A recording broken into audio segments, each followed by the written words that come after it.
பாருங்கோ, நேற்று கடையில் வியாபாரம் பார்த்துட்டு இருந்தேங்கோ. அப்போ ஒருத்தர் வடை வேணும்னு வடை வாங்க நின்றுக்கிட்டு இருந்தார். அவருக்கு பக்கத்துலேயே ஒருத்தர் ரொம்ப வயசானவர், உடம்புலாம் கூனி குறுகி போய் ரொம்ப அழுக்கு ட்ரெஸ்ஸோட அவர் அப்படி ஏக்கமாக பார்த்துக்கிட்டே இருந்தார். நான் தண்ணி குடிக்கலான்னு தண்ணி முடியை திறந்து குடிக்கலான்றதுக்காக நான் என்ன வேணும் ஐயா அப்படின்னு அவர்கிட்ட கேட்டேன். அவர் சொன்னார், இப்படி யோசனை பண்ணி சொன்னார், தண்ணி வேணும்னு கேட்டார். தண்ணி வேணும்னு கேட்டவொடனே எங்கள் அம்மா சொல்லிடுச்சு, தண்ணிலாம் இல்லை, தண்ணி அது உப்பு தண்ணி அப்படின்னுச்சு. எனக்கு ரொம்ப சங்கட்டமாக இருந்துச்சு. ஏன்னா அவர்கிட்ட அந்த பாட்டால் பெரிய பாட்டு 2.5 லிட்டர் பாட்டு, அதை தூக்கி அவரால் எப்படி குடிக்க முடியுன்ற எண்ணமும் கூட. ஆனால் அவருக்கு அதை கொடுக்கலைன்னா எனக்கு ரொம்ப கஷ்டமாக இருந்துச்சு. எங்கள் அம்மா தண்ணி இல்லை அது உப்பு தண்ணின்னு சொல்கிறது எனக்கு ரொம்ப சங்கட்டமாக இருந்துச்சு உண்மையிலேயே. அப்புறமா யோசனை பண்ணி இவருக்கு எப்படி இப்போ கொடுக்குறது தண்ணின்னு யோசனை பண்ணி பக்கத்தில் பாவக்காய் ஊற்றிக்கிட்டு ஒரு அக்கா இருந்தாங்க. அதில் படி இப்படி ஒரு சின்ன உலக்கில் அளந்து கொடுத்துட்டு இருந்தாங்க. அவர்கிட்ட போய் அக்கா கொஞ்சம் கொடுங்களேன் இந்த உலக்கை அப்படின்னு கொடுத்து லைட்டாக அலசிட்டு அதில் ஊற்றி கொடுத்தேன். அவர் குடிச்சிட்டு எனக்கு ரொம்ப நன்றி சொன்னார்.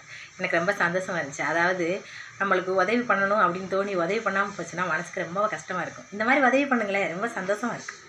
பாருங்கோ, நேற்று கடையில் வியாபாரம் பார்த்துட்டு இருந்தேங்கோ. அப்போ ஒருத்தர் வடை வேணும்னு வடை வாங்க நின்றுக்கிட்டு இருந்தார். அவருக்கு பக்கத்துலேயே ஒருத்தர் ரொம்ப வயசானவர், உடம்புலாம் கூனி குறுகி போய் ரொம்ப அழுக்கு ட்ரெஸ்ஸோட அவர் அப்படி ஏக்கமாக பார்த்துக்கிட்டே இருந்தார். நான் தண்ணி குடிக்கலான்னு தண்ணி முடியை திறந்து குடிக்கலான்றதுக்காக நான் என்ன வேணும் ஐயா அப்படின்னு அவர்கிட்ட கேட்டேன். அவர் சொன்னார், இப்படி யோசனை பண்ணி சொன்னார், தண்ணி வேணும்னு கேட்டார். தண்ணி வேணும்னு கேட்டவொடனே எங்கள் அம்மா சொல்லிடுச்சு, தண்ணிலாம் இல்லை, தண்ணி அது உப்பு தண்ணி அப்படின்னுச்சு. எனக்கு ரொம்ப சங்கட்டமாக இருந்துச்சு. ஏன்னா அவர்கிட்ட அந்த பாட்டால் பெரிய பாட்டு 2.5 லிட்டர் பாட்டு, அதை தூக்கி அவரால் எப்படி குடிக்க முடியுன்ற எண்ணமும் கூட. ஆனால் அவருக்கு அதை கொடுக்கலைன்னா எனக்கு ரொம்ப கஷ்டமாக இருந்துச்சு. எங்கள் அம்மா தண்ணி இல்லை அது உப்பு தண்ணின்னு சொல்கிறது எனக்கு ரொம்ப சங்கட்டமாக இருந்துச்சு உண்மையிலேயே.